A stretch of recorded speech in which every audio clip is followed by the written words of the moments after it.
14 ରୁ 15 ବର୍ଷ ଧରି ସଂଶ୍ଳିଷ୍ଟ। ମୋ ଘର ଏଇଠୁ 10 କିଲୋମିଟର ଚିକିଟି।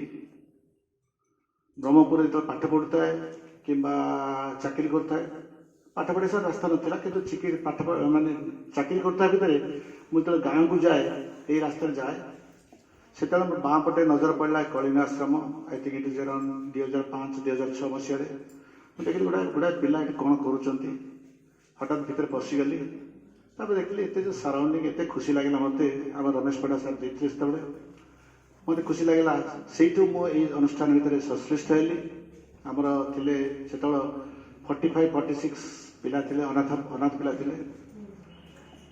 ତାପରେ 2015 ମସିହାରୁ ଯେତେବେଳେ ଆମ ରମେଶ ବାବୁଙ୍କର ଟିକେ ଦେହ ଖରାପ ହେଲା, ଗୋଡ଼ ଭାଙ୍ଗିଗଲା, ସେ ଟିକେ ବେଡ୍ ହେଇଗଲେ।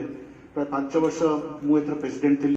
କିନ୍ତୁ ମୁଁ ଦିନେ ଭାବିନଥିଲି ଯେ ଆମର ଡକ୍ଟର ମାଧବ ଆସି ଯାକୁ ଗୋଟେ ରିହେବିଲିଟେସନ ସେଣ୍ଟର କରିଦେବେ, ମୁଁ କେବେ ଭାବିନଥିଲି। କିନ୍ତୁ ଏଇ ଯେଉଁ ଥେରାପି, ଯେଉଁ ଆପଣଙ୍କର ଆମେ ପାଠ ପଢୁଛୁ, ଆମେ ପାଠ ପଢଉଛୁ ମଧ୍ୟ ସମସ୍ତଙ୍କୁ, ଡାଇବେଟିସ୍ର ପ୍ରଥମ କାରଣ ହେଉଛି ଚେଞ୍ଜ ଖାଇବେନି, କି ଆପଣଙ୍କର ଚିକେନ ପକୋଡ଼ା ଭିତରେ ଖାଇବେନି। ଏଇ ଯେଉଁ ଜିନିଷ ଗୁଡ଼ା ସବୁ ଆପଣ ଦେଖନ୍ତୁ ଲାଇଫଷ୍ଟାଇଲ ମୋଡିଫିକେସନ, ଯାହାଦ୍ୱାରା ହିଁ ଡାଇବେଟିସ୍ ବଢ଼ିଛି। ଯଦି ଏଇଟାକୁ ରିଭର୍ସ କରିଦେଇପାରିବା, କାରଣ ଏବେ ବର୍ତ୍ତମାନ ଆମେରିକାରେ ବହୁତ ଜାଗାରେ ଅଛି ଯେଉଁମାନେ କି ବର୍ତ୍ତମାନ ମାଟି ହାଣ୍ଡିରେ ଭାତ ରୋଷେଇ କରୁଛନ୍ତି, ଡାଲି ରୋଷେଇ କରୁଛନ୍ତି, ଖାଉଛନ୍ତି। ସେମାନେ ତ ଆମକୁ ପାଳୁଛନ୍ତି, ଆମକୁ ଅନୁକରଣ କରୁଛନ୍ତି, ତାହେଲେ ଆମେ କାହିଁକି ଆମର ସଭ୍ୟତାକୁ ଛାଡ଼ିଦେବା? ସୋ ଆମ ସଭ୍ୟତାର ମୂଳ ହେଉଛି ଆମର ଏନସିଏଣ୍ଟ ପାଷ୍ଟ ହିଷ୍ଟ୍ରି, ଯେଉଁଟାକି ମୁଁ ଭାବୁଛି ନେଚୁରୋପାଥି ଯେଉଁଟା କହୁଛନ୍ତି, ଏଇଟା ଆକ୍ଚୁଆଲି ଆମର ହିଷ୍ଟ୍ରି। ଆମର ପୂର୍ବପୁରୁଷମାନେ ଏଇଆ କରିଥିଲେ, ସେଟା ସେମାନେ ସବଳ ଥିଲେ। ମୋ ବାପା ଚିକିଟିରୁ ଇଚ୍ଛାପୁର ପାଠ ପଢ଼ିବାକୁ ଯାଉଥିଲେ, ଚାଲି ଚାଲି, ସାଇକେଲ ଖଣ୍ଡେ ନଥିଲା।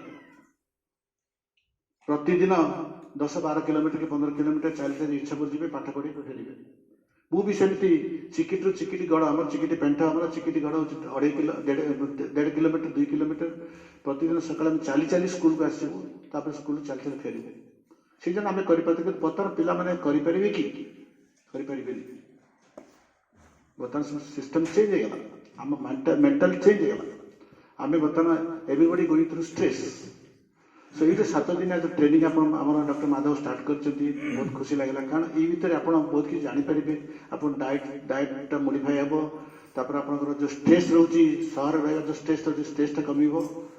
ଆଉ ଆପଣ ଗୋଟେ ଚେଞ୍ଜ ଲାଇଫଷ୍ଟାଇଲ ଦିଆଯିବ। ଆପଣ ନାହିଁ ଯେ ଆପଣ 7 ଦିନ ରହିଗଲେ ଆପଣ ଡାଇବେଟିସ୍ଟା ଭଲ ହେଇଯିବ, କି ଆପଣ ପୁରା ଭଲ ହେଇଯିବେ, ନାହିଁ।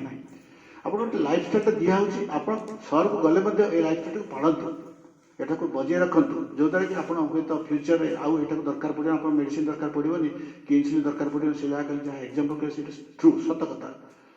ଆମେ ଇନ୍ସୁଲିନ ବଢ଼େଇ ଚାଲିଛେ, ଡାଇବେଟିସ୍ କଣ୍ଟ୍ରୋଲ ହେଉନି, ଇନ୍ସୁଲିନ ବଢ଼େଇ। ଡାଇବେଟିସ୍ କାହିଁକି କଣ୍ଟ୍ରୋଲ ହେଉନି ତାକୁ ଆମେ ଦେଖିନେ, କାରଣ ଆମେ ଦେଖିନେ।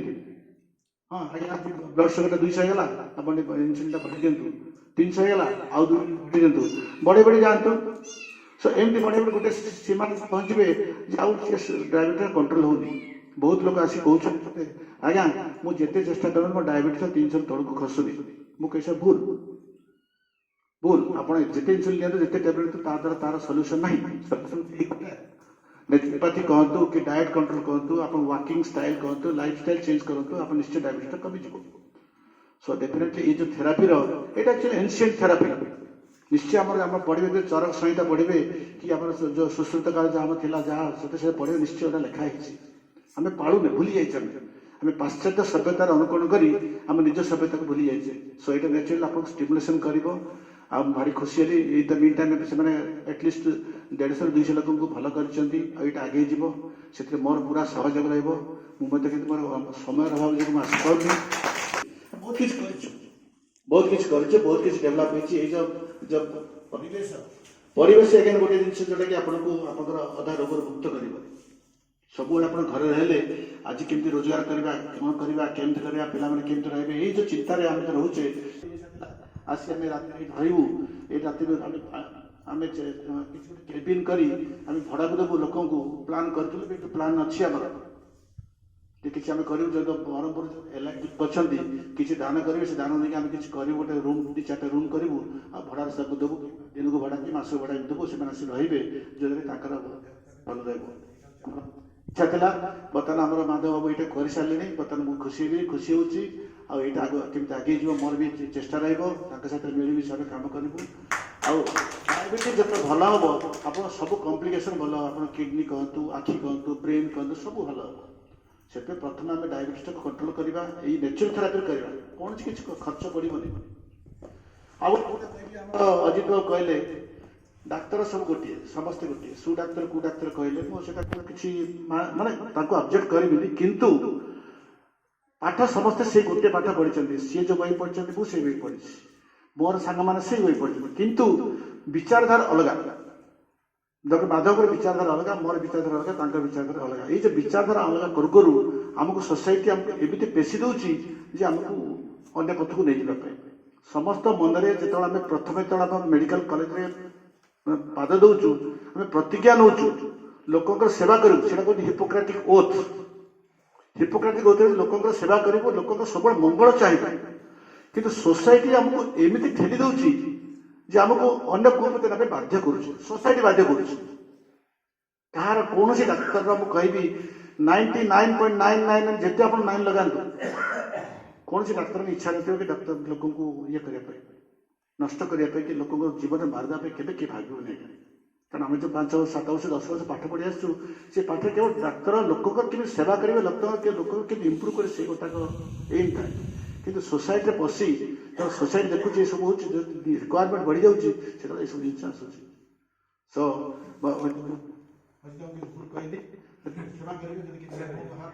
क्षमा करेंगे नहीं निज फैक्ट करुच्ची I may be good for somebody I may bad for somebody किंतु मोर विचारधारा डॉक्टर माधव सार मिशुची मु कहली yes whatever is doing best thing कोई तो अन्य डाक्तर मैंने पसंद कर नथिबे एटा कोन गोटे करूछन से कोन गोटे खाली अन्य जिनस नेगेटिव विषय भाबिबा गोटे पब्लिसिटी करछन ये करछन किंतु मोर सपोर्ट अच्छे एई चाहिए बर्तमान लेट इट कंटिन्यू 5 वर्ष चालू अधा बरम फ्री कर सी डायबिटीज फ्री करेंगे मोर मोर project diabetes blindness free India आम 5 वर्ष सारा भारत में डायबिटीज ब्लाइंड लोक अंध होती देखिए बहुत लोक डायबिटीज जो अंध समस्ते नहतु जो मोर डायबिटीज फ्री इंडिया मोर डायबिटीज ब्लाइंडनेस फ्री इंडिया आप पेशेंट शुणिबार खुशी लगे I am amongst you so any time please do consult with me and with Dr. Madhav, definitely you will have it. Thank you very much.